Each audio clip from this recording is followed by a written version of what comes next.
jam'iyya ya yi amfani da fikira irin ta tunani na ɗan adam, saboda yau idan ka kalli jam'iyyar PDP a jihar Kano to dole ne ka tuna da mai jan hula yana da iko da tasiri a cikinta, duba da irin tasirinsa da influence ɗinsa da kuma irin yadda ya zama kamar wani gangaren a cikin tafiya. Ka san tafiya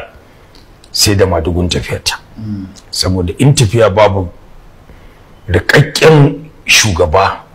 jajirtaccen shugaba wanda yake ya riga ya sadaukar da kansa akan wannan tafiya, wajen tafiya idan ya ji tsoro ya ja da baya, mabiya ma za su kowa zai neme ta kansa ne. To amma duk lokacin da aka ce ka san ita kanta jam'iyyar hamayya da jam'iyyun hamayya da ake da su a nan Kano, idan ka kalli jam'iyyar PDP kowa shi ke kallo, duk wanda yake bangaren opposition a bangaren hamayya, ban ce maka jam'iyya mai mulki ba, duk wata jam'iyya da wadda ake ganin tana da tasiri da wadda ake ganin kamar ba za ta yi tasiri ba, kowa idan ka ci jam'iyyar PDP Kwankwaso yake kallo. Kuma kamar yadda shugaban jam'iyya ya yi magana, idan Kwankwaso ya fita daga cikin jam'iyyar PDP to ba karamin koma baya jam'iyyar za ta samu a Kano ba, saboda ai wato kusan abin nan ne bature yake cewa crowd fulani. Mutum ne wanda yanzu idan ya zo guri ko kana san shi ko ba ka san shi, reality guda ɗaya ne. Shi yasa kullum idan ka zo wajen yanke hukunci ka ajiye ra'ayinka a gefe ka kalli gaskiya,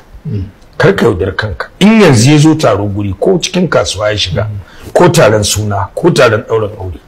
idan ya zo gurin yadda kasancewa nan tauraruwarsa ta fara haske, haka za ka kamar marigayi rimi ne. Ka san akwai wanda siyasa a jininsu take, kuma duk lokacin da suka je waje sai wannan jinin nasu ya nuna. Saboda ka shi shugaban jam'iyyar PDP tsoronsa anan shine idan babban madugu a cikin jam'iyyar ya balle ya kama gaban kansa, to sai dai Allah ya kwaci jam'iyya. Duba da irin yadda yake da al'umma, yadda yake da kike commanding din wato mutane, wanda yanzu duk inda ya kira taro kowa ya sani yanzu. Doctor, shi shugaban jam'iyya kan yana wannan gudu cewa a shiga tsakani kada ya subuce ya tafi, inda ke ga wani dan takara da ya zo wato da Bukola Saraki. To wannan yana nuna kenan cewa in Kwankwason ya tafi su ba za su bar jam'iyyar ba kenan, suna nan amma kuma suna jin zafin tafiyarsa ɗaya kenan. Na biyu kuma ya tafi wancan jam'iyyar ashe ba ƙara mata tagomashi zai ba, ko ana ganin ba ta da wani tasiri ko da ya tafi can ɗin. Ai abin da ya sa kamar yadda ba shi ya gaya ma mai sun hango idan ya tafi su kuma zai ɗebe mutane ya tafi da su, saboda ba don komai ba shi ne yake rike da mutane, shi ne yi wa mutane hidima, musamman in ka lura da matasa. Shi idan ya samu mulki yakan gina yau ne don saboda gobe, kuma shi yasa ya zo a gefe ya wannan kwankwasiyar, ko ina zai shiga da ita zai shiga. Mutum ne mai buri a siyasa, kuma ya lura da akwai 'yan taɗe 'yan shan kai a mulkin Najeriya. Akwai waɗansu kana kan mulkin ma kana yin abin kirki ma, amma suna nan suna neman su samu lagonka cewa a karo na gaba kar a zaɓe ka, su za su maye wannan gurbin,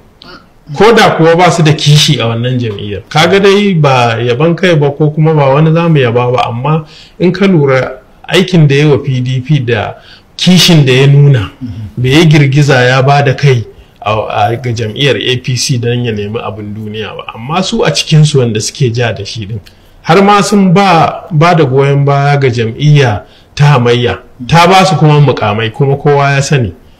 amma yanzu suna ja da shi cewa su za su ɓace jam'iyya shi kuma, amma kuma a rarrashe shi ya zauna da mutanensa a yi amfani da shi kenan. Shi ya riga ya gane ba zai yadda ba, idan ya aka ba shi haƙuri ya zauna, ana nufin za a taka bayansa ne a yi abin da ake so, tun da shi ne mai jama'a, kuma ba zai yadda da wannan ba. Kuma ya san idan ya fita duk inda ya koma zai yana da wannan tasirin. Idan ka lura lokacin da PDP take kan ganiyarta lokacin Goodluck Jonathan, haka ya yi